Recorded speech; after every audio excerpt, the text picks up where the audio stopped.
Let's get a look at the Big 7 stories happening right now. Topping the list, staying safe over the 4th of July holiday weekend. You know, last night we focused on fireworks. Tonight, staying safe while out on the water. TWRA says alcohol is the leading factor contributing to deaths while boating. That's something one East Tennessee parent knows all too well. Samantha Catlett lost her 12-year-old son to a DUI crash in 2023. With this month marking 2 years since her son's death, she is urging those on the water to watch out for each other, have a designated driver, and know the rules while out on the water. It's been a nightmare for our family and continues to be a nightmare. But right now, all I have is this, because it can happen, and it did happen. But I want to try to save somebody else from that happening. You know, since her son's death, the man responsible for the crash has been sentenced to 8 years in prison and 8 years of probation, while Catlett says that she is glad that someone has been held responsible. It will never bring her son back, which is why she is urging boaters to please be safe this weekend. And as we've been telling you, expect to see more law enforcement agents patrolling the lakes and rivers over the holiday. The annual enforcement campaign is called Operation Dry Water. It's a national campaign TWRA will be participating in, patrolling area waterways with the goal of, well, keeping everyone safe. We're just asking any resident that is without water, that is under the bull water notice, to just stop by, grab some water and for drinking and for cooking, especially the ones that have zero water at their residence. That was a soundbite from water distribution going on in Oak Ridge today. I do want to mention, though, going back to the TWRA, BUI is a Class A misdemeanor in Tennessee. So again, if you're caught driving drunk while out on the water, again, that is a misdemeanor here in the state of Tennessee. All right, a big decision next on our list about the future of an East Tennessean who took part in the January 6th chaos at the nation's capital. A Maryville man, pardoned for what he did in D.C., now faces a life sentence for plotting to kill federal agents. Edward Kelly was one of the first people to enter the U.S. Capitol on January 6th. Kelly was convicted last year along with Austin Carter of Knoxville. Prosecutors say they conspired to murder federal agents at the FBI Knoxville field office who were investigating the 2021 riot. Carter pleaded guilty and testified against Kelly in the plot. At trial, prosecutors presented evidence that Kelly developed a kill list for FBI agents and other investigators. After his sentence is complete, Kelly will have 5 years of supervised release. Also on our big story list tonight, a deadly wreck involving a nursing home van. We know that it claimed 2 lives, but we're still waiting to learn how it happened and the fate of the others that were involved. The crash happened in Morgan County along Knoxville Highway this morning near Back Valley Road. This is just north of Main Street in Oliver Springs. The Life Care Center van leaving the road, going down an embankment. The Morgan County Sheriff's Office says it was not sure how many passengers were inside at the time.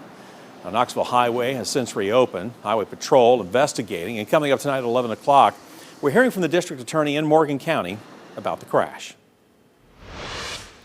A community's water is being restored tonight after a water main broke. You know, we've been following the situation in the Marlo community of Anderson County since yesterday. It prompted the Anderson County Water Authority to issue a boil water advisory.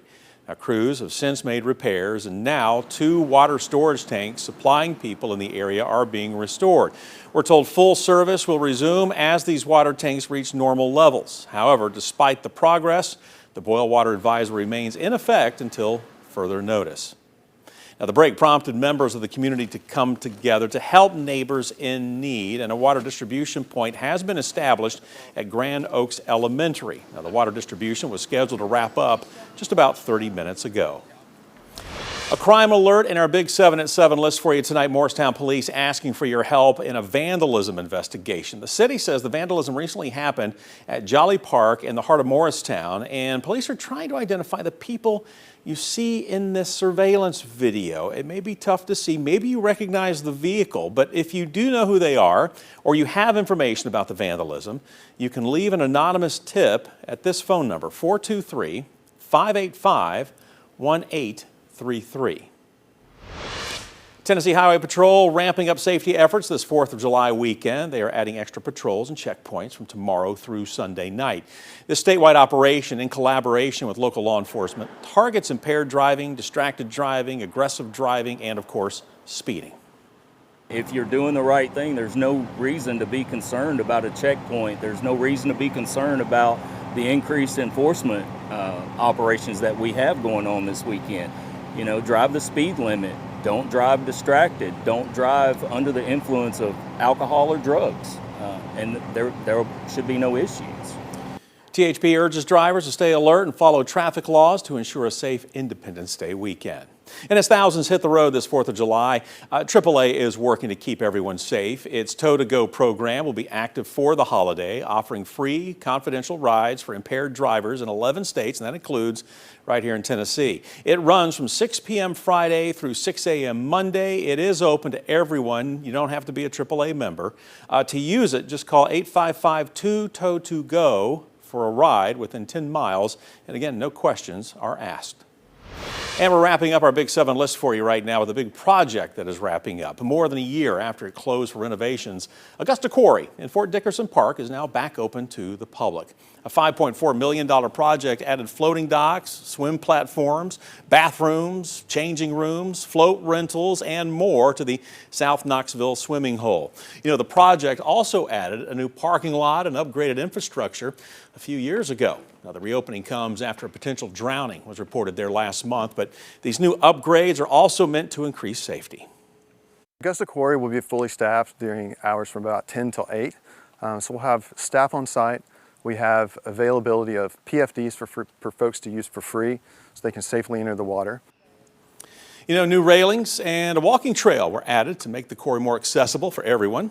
And again, we're going to be telling you how these additions aim to prevent a tragedy. You can read about that on our website. Just look for this story on WATE.com.